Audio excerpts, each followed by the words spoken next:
Hi guys, welcome back to my channel, All Things Beauty with Nia, and I'm so glad that you can click in, be nosy, whatever you want to do. But thank you for the views, honey. Okay. Hey. So today I'm going to start off something new. So I thank you for joining this little venture with me. Um, I know I had started talking about protective styles, but I want to venture off and just focus a little bit on natural hair for a bit, because I know a lot of naturals have issues, and it's really the same thing that we're having issues with. And a lot of us don't know exactly what to do with our hair. We're so used to perms and whatnot. But then, we have our curls and kinks. It's like, what do we do? How do we maintain this?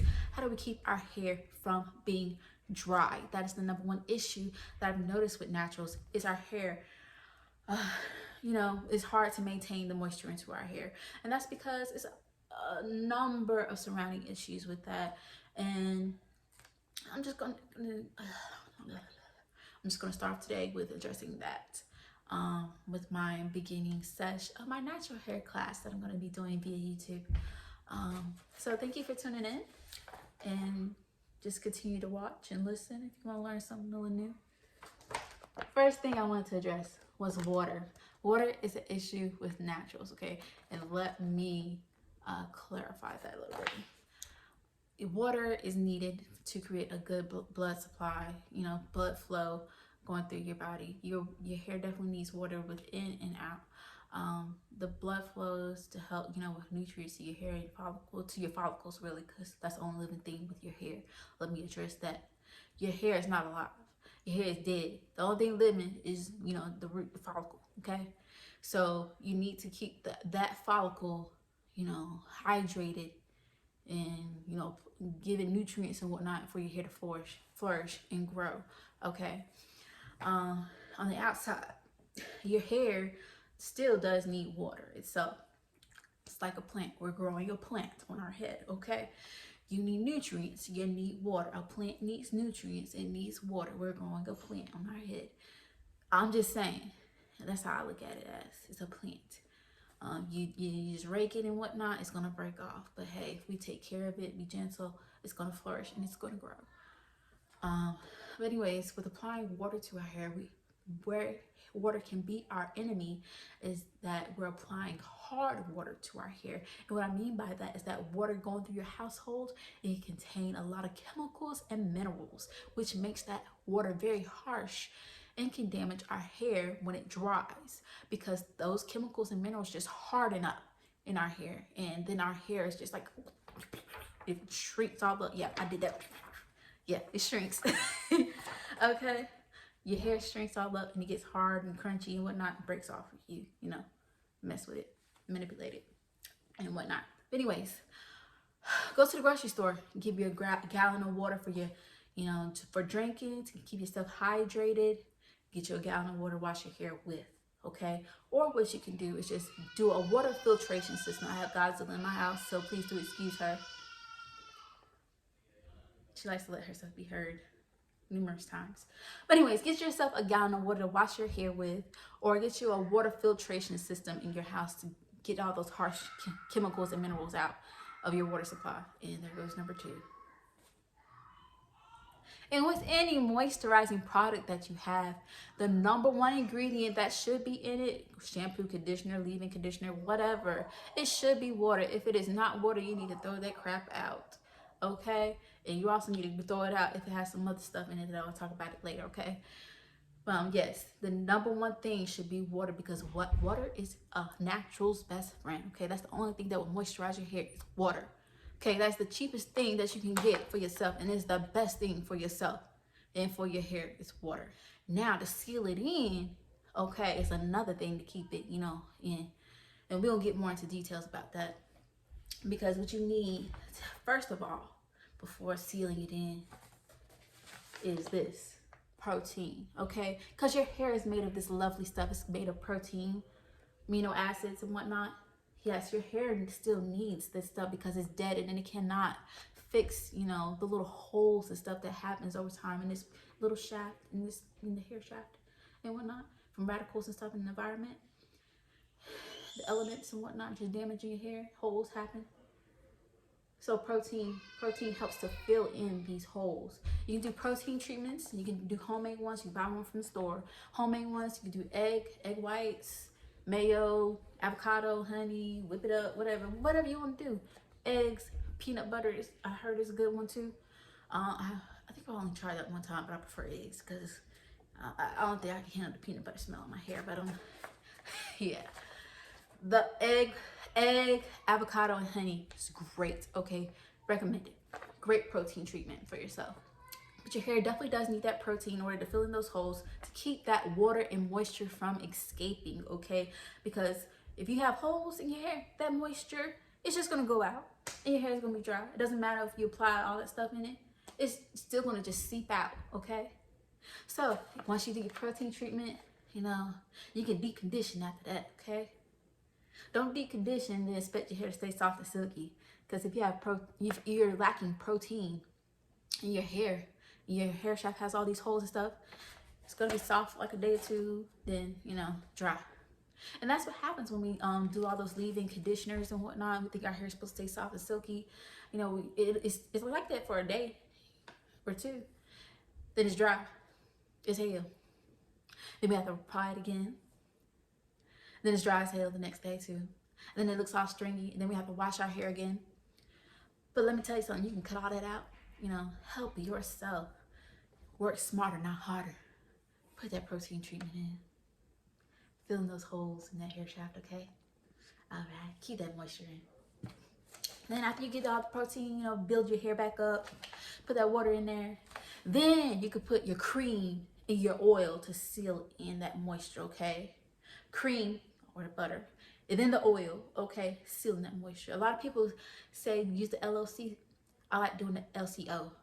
Because if you do LOC, you put liquid oil, then cream. What's the point of you putting the cream on after the oil if the oil seals your hair? I'm just saying, you want your hair to absorb that cream and not sit and weigh it down, okay? And that weighing can cause breakage as well.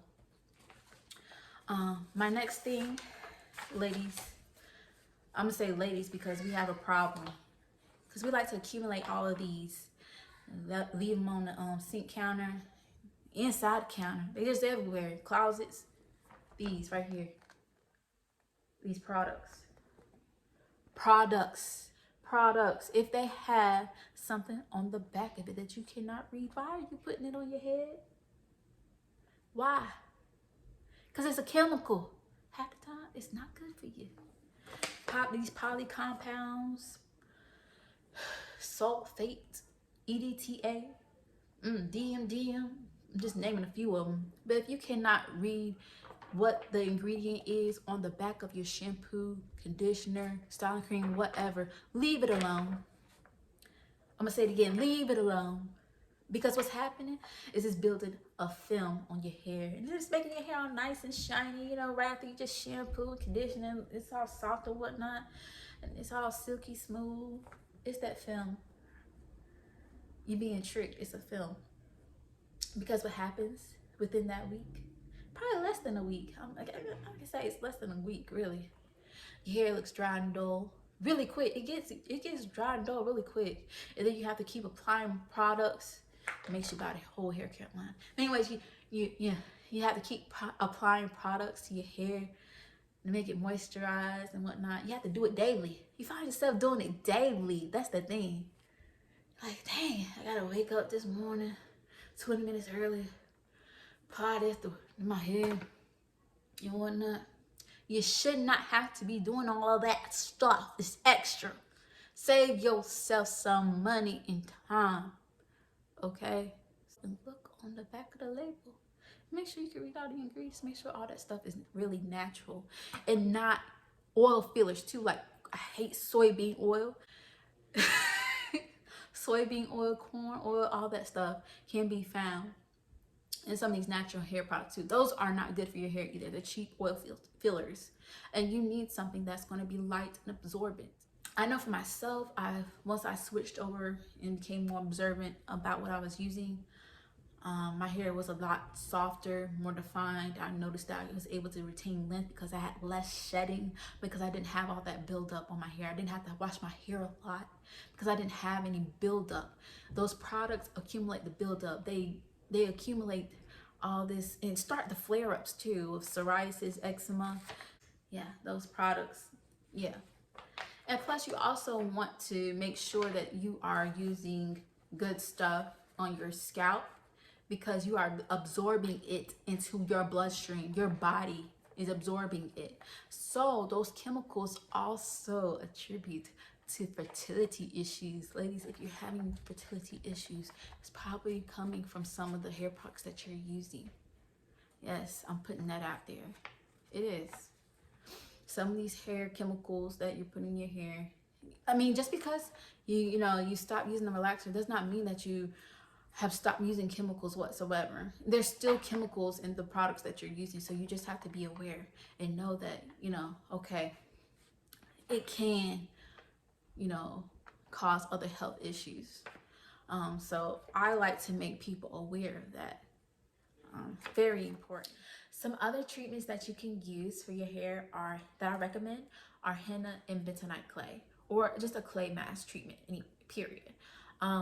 Clays, they help to detoxify your scalp and your hair, so they are a great replacement for shampoo. If you don't like using shampoo and you rather just do clay mask and deep condition after that, okay, do it. Clay is a great replacement for it. Let's see, it also helps elongate your curl pattern. So if you have a really tight curl pattern, you may want to use that just to help it stretch out a little bit. You will notice that your hair feels very conditioned already itself with using the clay mask. It's just wonderful. I love using the clay mask. My hair feels a lot softer after using it too. Henna also makes your hair feel soft. What henna does, it does leave a red tint. Some people like to mix indigo with it, so that way it doesn't leave like a red tint, at least like kind of a brownish black tint instead. But henna also builds a layer over your hair. It's not a bad layer though, it's a very good layer because the moisture is still able to penetrate your hair shaft. What henna does, it fills in the holes in your hair shaft as well. Just put some protective layer over your hair, lets your hair become smooth and shiny. You will notice that it becomes smooth and shiny, and it also does elongate your hair pattern as well. I will get more into depths with hair treatments throughout my natural hair workshops and whatnot, class sessions, whatever you want to call it. I will get more into depth with those, but I really do thank you guys for tuning in and just listening. I hope I did help a few of you out on your natural hair journey. If you have any questions, comments, concerns, whatever, if you want to add in, a couple of your own gem drops, please do comment below. I do urge you to go ahead and click that subscribe button to be able to stay posted about my next workshop or class, and hit the like button.